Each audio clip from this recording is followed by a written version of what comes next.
Hello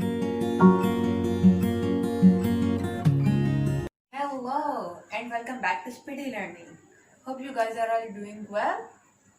In this video, we will discuss the indicator of economic activities. Don't forget to like, share and subscribe the channel.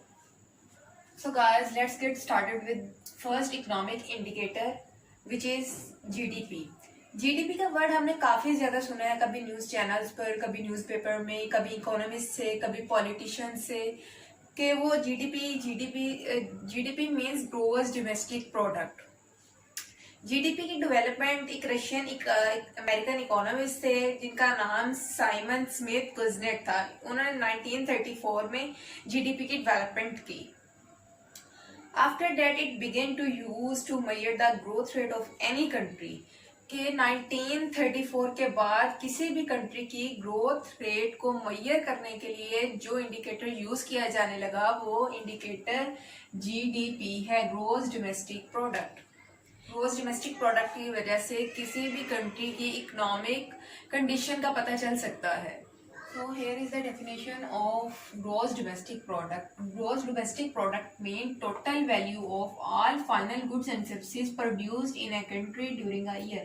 कि एक साल में जो final goods and services की total value यानी total produce होती हैं वो जीडीपी में ऐड होती हैं। So here the word final goods mean Final goods are referred to as those goods which do not require further processing। के final goods ऐसे goods होती हैं जिनको further processing की जरूरत नहीं होती है। On the other hand, एक intermediate goods होती हैं। Intermediate goods are those goods which are under process। जो under process होती हैं उन्हें intermediate goods कहते हैं, और जो जिनको further processing की जरूरत नहीं होती है वो final goods होती है। अब इस एग्जांपल से और भी क्लेरिफाई हो जाएगा कि कौन सी चीजें ग्रोस डोमेस्टिक प्रोडक्ट में हम ऐड कर सकते हैं और कौन सी हम नहीं ऐड करते हैं। टायर्स, टायर्स की बात करें तो जो फैक्ट्रीज होती हैं जो गाड़ियां बनाती हैं वो भी टायर्स परचेज करती हैं। ऑन द अदर हैंड जो कस्टमर्स होते हैं वो भी परचेज करते हैं। अब ये देखना है कि क्या कस्टमर्स जो हैं वो जो सेल करते हैं, वो जो परचेज करते हैं वो भी ऐड होगा, और जो फैक्ट्रीज परचेज करती हैं क्या वो भी ऐड होगा।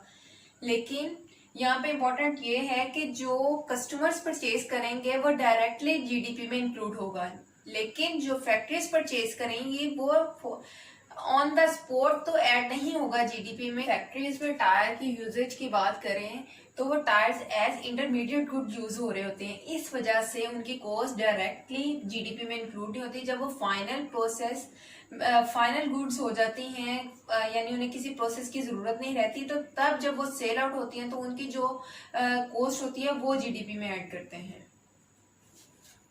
One more example of GDP.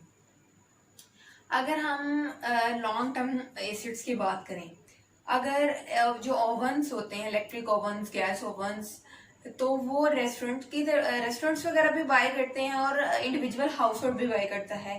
तो क्या इंडिविजुअल हाउस होल्ड जो बाय करता है वो भी डायरेक्टली कॉस्ट जीडीपी में ऐड होगी, और ओवन जो रेस्टोरेंट्स की तरफ से बाय किए जाते हैं क्या वो भी डायरेक्टली जीडीपी में ऐड होंगे।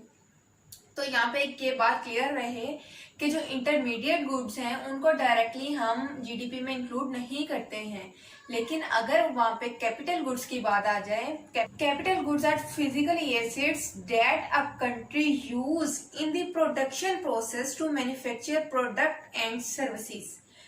और इनकी जो लाइफ होती है वो लॉन्ग टर्म होती है, क्योंकि ये इंटरमीडिएट गुड्स की तरह एक साल से ज्यादा अरसा चलते हैं, इसलिए जो इसकी So we can calculate GDP with the help of this formula.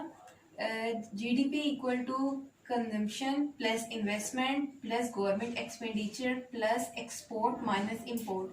कि जब हमने GDP को कैलकुलेट करना हो तो हमें consumption, investment, government expenditure plus net export जब हम ऐड करते हैं तो हमारे पास ग्रोस डोमेस्टिक प्रोडक्ट आ जाता है।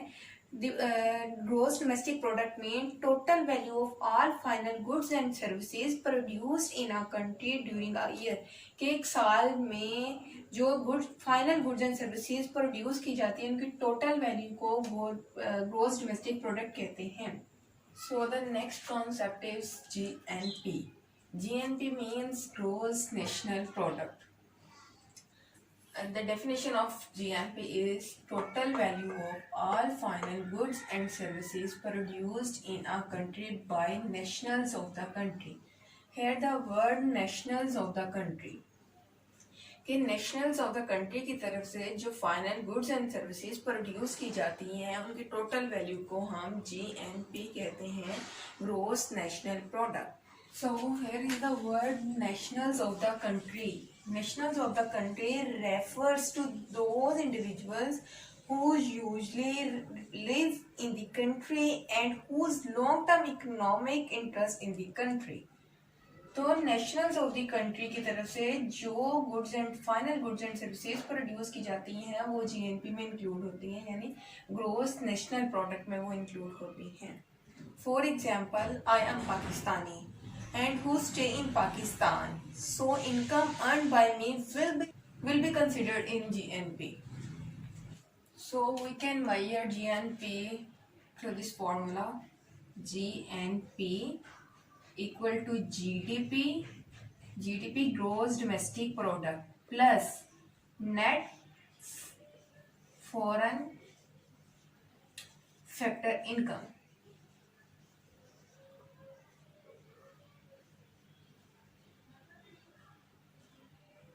GNP is used to calculate the total value of goods and services produced by the residents of a country no matter their location. कि उनकी लोकेशन मैटर नहीं करती, वो नेशनल्स ऑफ द कंट्री जहां भी produce कर रहे हैं वो GNP में इंक्लूड होगी. So here is the example of GNP, gross national product. Gross national product is equal to GDP plus net foreign factor income. और यहाँ पे net foreign factor income जिनको नहीं पता वो net foreign factor income equal होती है receiving minus give way, यानी जो इनकम रिसीव की जाए फ्रॉम अब्रॉड से और इनकम ऑफ द फॉरेनर्स. तो यहाँ पे अगर हमारे पास क्वांटिटी है 500 and the price is 5 rupees per quantity per product, तो यहाँ पे income received from abroad is equal to 50 rupees and income of foreigner is equal to 30 rupees. अगर हमने GNP में इसी फॉर्मूले में इन वैल्यूज को पुट करें तो हमारे पास GNP की वैल्यू आ जाएगी. GNP is equal to GDP. GDP is the total value of all final goods and services produced in a country during a year, यानी total value of all final goods and services. तो ये हमारे पास quantity है, हमने quantity को price से multiply यहाँ पे करना है तो हमारे पास ये GDP आ जाएगा. तो GDP में हमने प्लस करना है नेट फॉरेन फैक्टर इनकम. तो नेट फॉरेन फैक्टर इनकम यानी अब्रॉड में से जो फॉरेनर्स की इनकम है हम उसको डिडक्ट कर देंगे तो हमारे पास जो वैल्यू आएगी वो हमारे पास होगी GNP, gross national product. Net national product. Net national product means, here is the definition of net national product: the total value of final goods and services produced by a country's citizen overseas and domestically minus depreciation. In other words, the total value of goods produced and services provided in a country during a year. के एक साल के दरमियान में जो services provide की जाती हैं और गुड्स प्रोड्यूस की जाती हैं उनकी जो टोटल वैल्यू होती है वो नेट नेशनल प्रोडक्ट में इंक्लूड होती है. लेकिन इसमें after depreciation of capital goods has been allowed for, के इसमें से हमें net national product find out करने से पहले ग्रोस नेशनल प्रोडक्ट में से हमें डेप्रिसिएशन को माइनस करना होता है, फिर हमारे पास नेट नेशनल प्रोडक्ट की वैल्यू आती है. Formula of net national product is GNP minus depreciation is GNP minus depreciation. जब हम डेप्रिसिएशन को GNP ग्रोस नेशनल प्रोडक्ट में से माइनस करते हैं तो हमारे पास नेट नेशनल प्रोडक्ट आता है. Here the depreciation means the monetary value of an asset decrease over time due to use, wear and tier.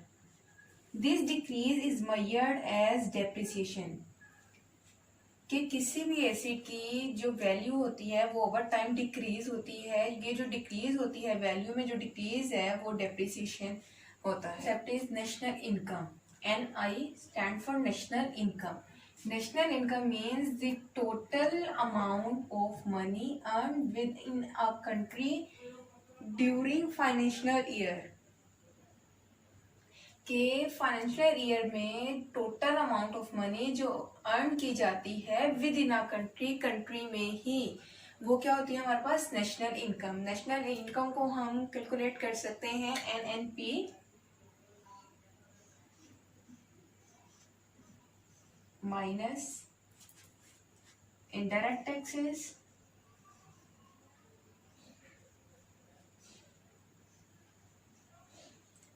Plus subsidies.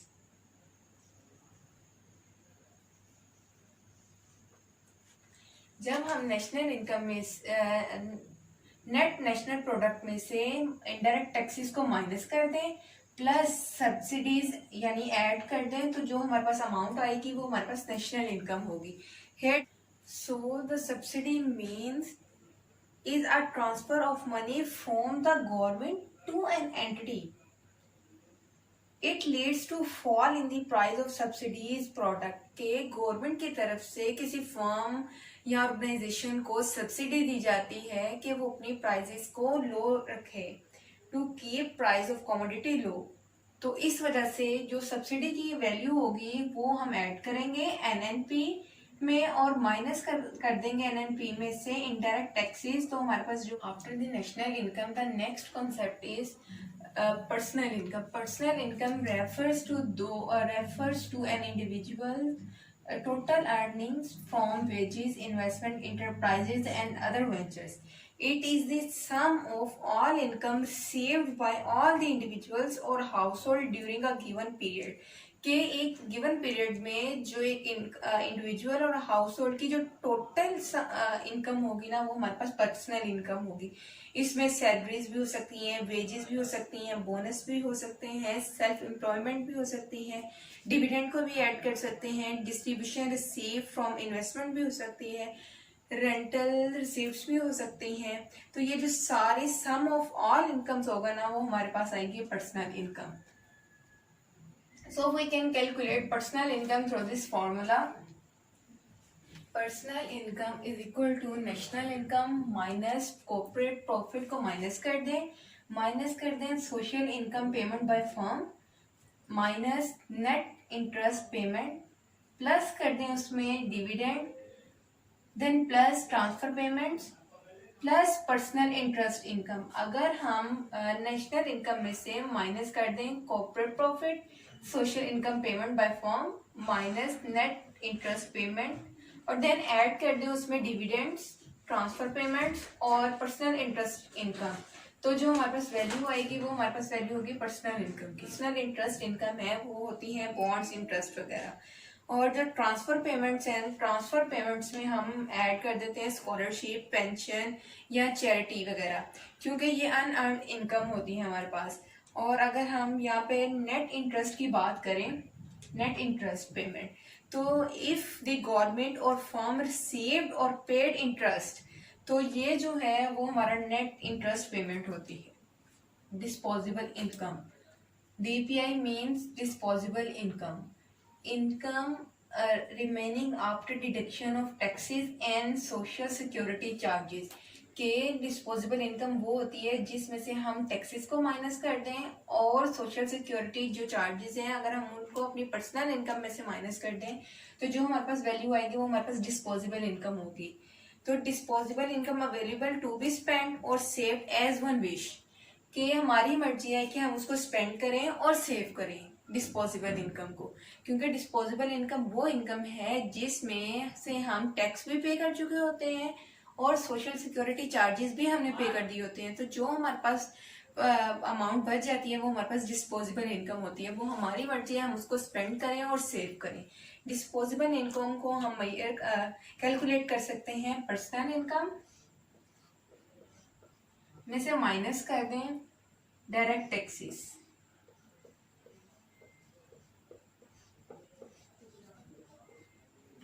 अगर हम डिस्पोजेबल इनकम पर्सनल इनकम में से माइनस कर दें डायरेक्ट टैक्सेस, तो हमारे पास जो अमाउंट आएगी वो हमारे पास डिस्पोजेबल इनकम होगी।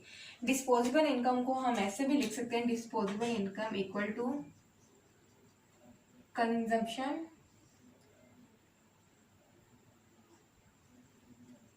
Plus saving. तो डीपीआई कैलकुलेट करने का formula personal income minus direct taxes, और जो सेकंड वे होगा डिस्पोजेबल इनकम इज इक्वल हो सकती है कंजम्पशन के, कि जो हमारे पास अमाउंट बची है उसमें से हमने कंज्यूम कितना किया है, और देन जो हमारे पास अमाउंट रिमेनिंग है वो हमारे पास सेविंग होगी। तो कंजम्पशन प्लस सेविंग को जब हम ऐड कर लेते हैं तो हमारे पास डिस्पोजेबल इनकम आ जाती है। Hope you all like this video. Give this video a thumb up. I will be back soon with new lesson. Till then, take care. Allah Hafiz. Don't forget to subscribe this channel.